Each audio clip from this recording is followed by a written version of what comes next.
함무라비 법전 vs 우르남무 법전. 21세기 대한민국 국회는 법을 만들거나 기존의 법을 변화된 사회에 맞게 고치는 기관입니다. 법의 내용에 따라 정치적 입장이 달라 싸우기도 하고 어떤 사건이 계기가 되어 법의 필요성을 국민들이 제기하면 여당과 야당이 함께 법을 만들기도 합니다. 그러면 아주 오래전 사람들은 어떠했을까요? 처음에는 문서로 남기지 않고 말로 전달하는 약속이 있었겠지만 사람이 많아지고 집단이 커지면 그 약속을 문자로 남겼을 거예요. 문자로 일정한 형식을 갖춘 약속을 성문법이라고 합니다. 이제 고대 사람들의 성문법 이야기를 해볼까 합니다. 눈에는 눈, 이에는 이. 함무라비 법전 이야기. 눈에는 눈, 이에는 이. 흔히 당한 만큼 되돌려준다는 의미로 많이 사용되고 있죠. 21세기 현대사회에는 그렇게 인식될 수 있지만 함무라비 왕이 살았던 시기에는 다른 의미였답니다. 지금으로부터 4천여 년 전 바빌로니아 왕국에서 A와 B 두 사람이 다투다가 B가 A의 머리를 내리쳐 다치게 했어요. 화가 난 A의 아들이 B를 찾아가 다투다가 B를 죽입니다. 아버지의 죽음을 분노한 B의 아들이 다시 A의 아들을 찾아갑니다. 누가 나를 때리면 나도 그만큼 때리고 싶습니다. 바로 복수의 감정이죠.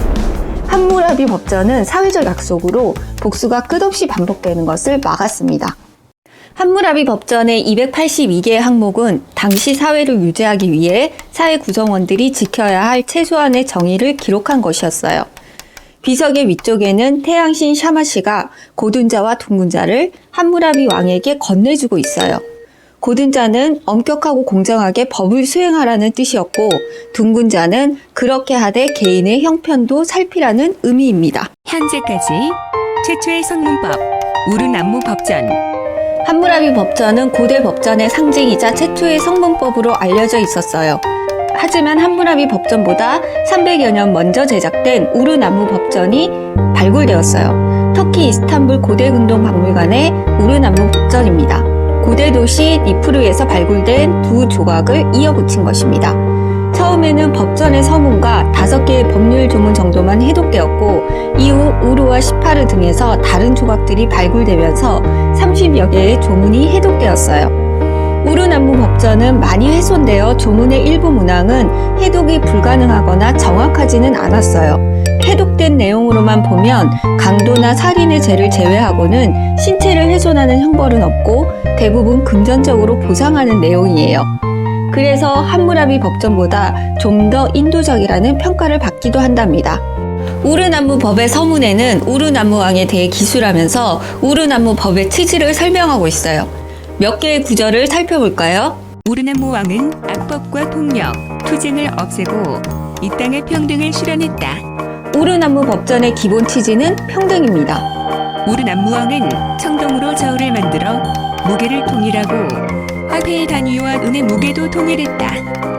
당시 무게나 화폐를 통일해 부당한 이익이나 손해를 방지했으며 범죄나 어떤 행위의 대가의 기준을 화폐에 두고 있어요.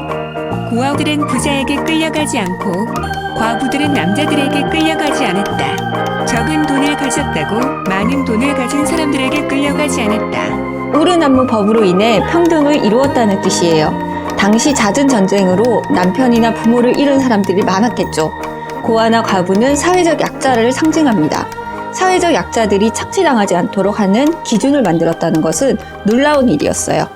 현재까지 발견된 우르남무 법전의 내용 중 1조와 2조를 제외하면 대부분 금전적인 보상을 얘기하고 있어요. 마치 오늘날 교통법규를 위반했을 때 과태료와 벌금을 내는 것과 같았답니다. 지금까지 고대 사회의 성문법, 함무라비 법전과 우르남무 법전에 대해 알아보았습니다. 다음 시간에는 바빌로니아 왕국으로 떠납니다. 우르 제3왕조는 슐기왕 이후 세력이 약해지면서 서쪽의 셈족 계열인 아모리인들이 이 지역을 차지하고 바빌로니아 왕국을 세웁니다. 이로 인해 수메르, 아카드, 우르 제3왕조로 이어져 왔던 수메르인들은 자치를 감추고 말았어요. 메소포타미아 지역의 수메르 문명이 제1막이었다면 제2막인 바빌로니아 문명에 대해 알아볼게요. 재밌게 시청하셨다면 구독과 좋아요를 눌러주세요. 그럼 다음 시간에 다시 만나요.